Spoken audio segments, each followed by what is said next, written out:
लोग बोल रहे हैं जय श्री राम, लेकिन गाय माता बोल रही है हे राम। बेशक राम राज्य में राम की बात नहीं होगी तो किसकी बात होगी। लोग बड़े हर्ष और उल्लास से, बड़े जोश से जय श्री राम का नारा लगा रहे हैं, लेकिन बेजुबान गौ माता लगातार हे राम पुकार रही है। कारण क्या है आप जानिएगा।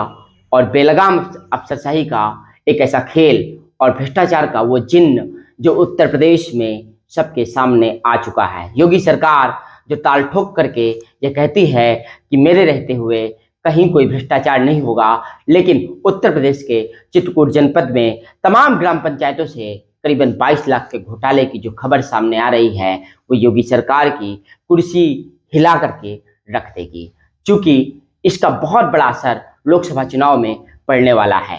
वजह सबसे बड़ी है कि बेलगाम अफसरशाही, अफसरों की रिपोर्ट्स पर अगर नजर डाली जाए तो उत्तर प्रदेश के कोने कोने से यह खबर सामने आती रहती है कि सांसद और विधायकों की बिल्कुल भी नहीं सुनी जा रही है। लोकल के नेताओं का कोई भी प्रभाव नहीं रह गया है। क्षेत्रीय क्षेत्र भारतीय जनता पार्टी में पूरी तरह से खत्म हो चुके हैं। अब देखिए आप उत्तर प्रदेश का जो चित्रकूट जनपद एक आकांक्षी जनपद है वहां के बारे में जानिए कि पहाड़ी ब्लॉक एक छोटा सा ब्लॉक है, मानिकपुर ब्लॉक एक छोटा सा ब्लॉक है, छोटी छोटी ग्राम पंचायतें हैं जहां पर मामूली भुगतान के मामलों को लेकर के करीबन 22 लाख का एक बड़ा घोटाला दिखा करके करबी कोतवाली में करीबन 17 सचिवों के खिलाफ एफआईआर दर्ज कराई गई। इस एफआईआर के पीछे आखिरकार खेल किसका है? अगर सच्चाई को जाने आप तो पता चलेगा कि तमाम ऐसे छोटे छोटे कार्यक्रम सरकार के द्वारा ही ग्राम पंचायतों पर कराए जाते रहे हैं और प्रधानों का भी यही कहना है कितने छोटे छोटे कार्यक्रम हमारे द्वारा करवाए जाते हैं और वहां पर अगर पेन, पेंसिल, तमाम स्टेशनरी का सामान या टेंट का सामान लिया गया तो किसी ना किसी अफसर के निर्देश पर ही लिया गया था। जब कार्यक्रम को मैनेज करने की बात होती है तब प्रधान जी दिखते हैं और कहते हैं प्रधान जी ग्राम में चौपाल लगानी है, इसको आप मैनेज कर लो। तो प्रधान जी ग्राम की चौपाल मैनेज करते हैं, प्रधान जी गांव में छोटे छोटे कार्यक्रम बड़े बड़े नेताओं के मैनेज करते हैं। और यही वो कारण था कि ऐसे कुछ भुगतान हुए जिनको लेकर के जिला पंचायत राज अधिकारी, जिनको डीपीआरओ साहब कहते हैं, वो बिफर जाते हैं और ई ग्राम स्वराज ऐप में जो मामूली कुछ अंतर पाया जाता है उसकी आख्या मांगते हैं और ससमय जवाब देने के बावजूद भी रिपोर्ट को कोई तो अपने ऑफिस में दबा करके रखता है और जो जिला मुख्य विकास अधिकारी होते हैं उनके ऑफिसों में उनकी दी हुई जानकारी दबा करके रखी जाती है।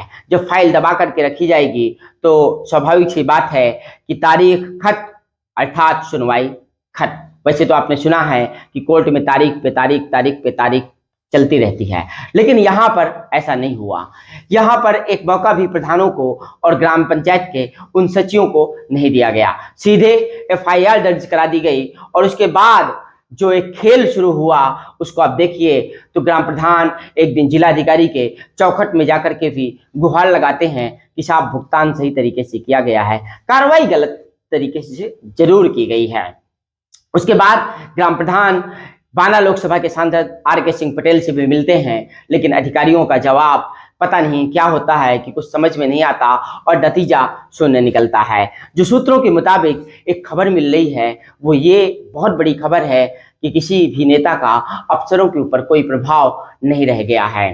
बड़ी बात यह है कि सवाल अगस्त का है, अगस्त के महीने का गौशालाओं का भुगतान क्यों नहीं किया जा रहा है और सितंबर का क्यों दिया जा रहा है। प्रधान भी शंका में है कि आखिरकार हमें अगस्त का भुगतान न देकर के सितंबर का भुगतान क्यों दिया जा रहा है। नियम और कानून कायदे अफसरों के द्वारा कुछ भी बताए जाएं, लेकिन यहाँ पर शंका बड़ी बनती है कि यानी कि अगस्त के महीने का भुगतान लेफ्ट कर दिया जाएगा, वो उनको मिलेगा ही नहीं।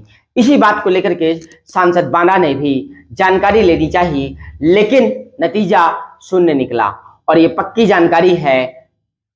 और बड़ी वजह ये भी हो सकती है कि जो आगामी लोकसभा चुनाव है उस पर बहुत बड़ा असर पड़ने वाला है, क्योंकि प्रत्येक प्रधान कम से कम 15, 50, 100, 200, 400, 500 वोट का हकदार तो होता है।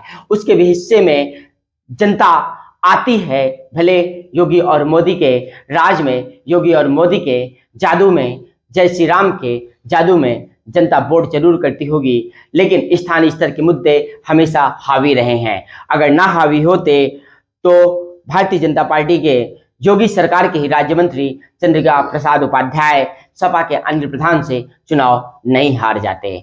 और आगामी जो लोकसभा चुनाव होने वाला है उस पर ऐसे मुद्दों का बहुत बड़ा असर पड़ने वाला है। और उत्तर प्रदेश के कोने कोने में प्रधान खासे नाराज नजर आ रहे हैं, जिस पर ये अब आशंकाएं जताई जाने लगी हैं कि वास्तव में ताल कितनी भी बड़ी ठोकी जाए, सपा को, बसपा को कहीं ना कहीं कुछ ना कुछ फायदा जरूर होने जा रहा है। तो आप जब इस भ्रष्टाचार के खेल को देखते हैं, भ्रष्टाचार के इस जिन्न को आप देखते हैं, तो आप समझ लीजिए कि वो जिन्न है जो जानबूझ करके पैदा किया गया है। आखिरकार अफसर किसके इशारे पर ऐसा काम कर रहे हैं कि ग्राम पंचायतों के विकास का पहिया थम सा गया है।